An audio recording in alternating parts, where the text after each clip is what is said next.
భగవత్ శాస్త్రాన్ని గురించి ఓనమాలు కూడా తెలియనటువంటి పాలక మండలి సభ్యులు కొంతమంది ఈ రోజున నా మీద నిప్పులు చెరిగినట్టుగా మాట్లాడడం జరిగింది.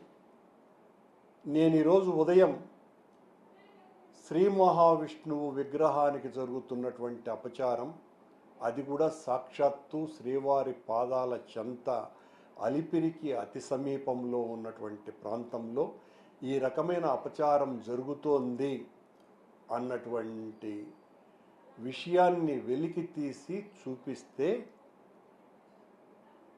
పాలక మండలి సభ్యులు, పాలక మండలి అధ్యక్షులు వీళ్ళందరూ కూడా నా మీద పడి అది శనీశ్వర విగ్రహమని పనిగట్టుకొని కరుణాకర్ రెడ్డి టీటీడీ మీద దుష్ప్రచారం చేస్తున్నాడు అనని నా మీద చాలా నిందారోపణలు మోపినారు.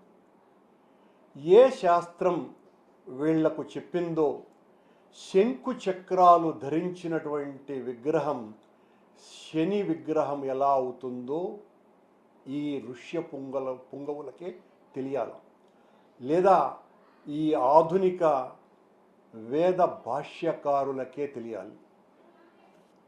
శని విగ్రహం ఎలా ఉంటుంది అని చాలా స్పష్టంగా ఆగమంలో ఇలా ఇది శని విగ్రహం. ఇందులో శనికి ఒక విల్లు, ఓ బాణము, ఓ త్రిశూలము, ఇది ఎక్కడైనా కూడా శని విగ్రహం ఉండేటువంటి జనరల్గా ఉండేటువంటి విగ్రహం. మా అపర మేధావులైనటువంటి టీటీడీ పాలక మండలి సభ్యులు తాము తప్పు మీద తప్పు చేస్తూ మళ్ళీ అది శని విగ్రహం, ఎప్పుడో అక్కడ ఎవరో కన్నప్ప ఎవరో ఒక శిల్పి చెక్కి అక్కడ వెళ్ళిపోయినాడు అని, అంటే శిల్పి చెక్కి దేవతా విగ్రహాన్ని అలా పాడేస్తే తీసివేయవలసినటువంటి బాధ్యత మీ మీద లేదా? అంటే ఒకవేళ మీరన్నట్టుగానే శని విగ్రహం అయితే అది దేవతా విగ్రహం కాదా, దేవతా స్వరూపం కాదా? నేను అది శని విగ్రహం కానే కాదని, అది 100% శ్రీ మహావిష్ణు విగ్రహమేనని చాలా స్పష్టంగా శంకు చక్రాలు ధరించినటువంటి విగ్రహంగా చాలా స్పష్టంగా అది నిరూపించటం జరిగింది. మీరు జరిగిన తప్పును సరిదిద్దుకోకుండా నేను ఆడపోయి మందు బాటలు వేసినానంట. సరే, ఎంతకైనా దిగజారి మా మీద నిందలు మోపేటువంటి శక్తి ఉన్నది, మీకు యుక్తి ఉన్నది, అధికారము ఉన్నది. అక్కడ సీసీ కెమెరాలు ఉంటాయి, నిఘా వ్యవస్థ పూర్తిగా విఫలమైంది. మీరు ఏమాత్రం కూడా బాధ్యతతో వ్యవహరించకుండా తప్పును ఎత్తి చూపినటువంటి నా మీద మీ ఇష్టం వచ్చినట్టుగా మాట్లాడితే భయపడేటువంటి వ్యక్తిని కానే కాదు. ఇప్పుడే నేను ఏదో విషయం కూడా విన్నాను, నన్ను ఏదో అరెస్ట్ చేయబోతున్నారని. మీరు ఏం చేసుకున్నా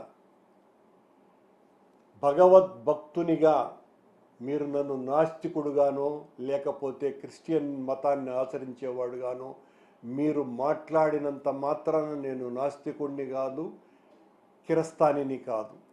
నేను స్వచ్ఛమైనటువంటి హిందువును. ఆ హైందవ ధర్మ పరిరక్షణ కోసమే మీ మాదిరిగా ఉద్యోగాలు కొట్టడానికి రాజకీయాలు చేసినటువంటి వాడిని కాదు. నేను హిందూ ధర్మం పట్ల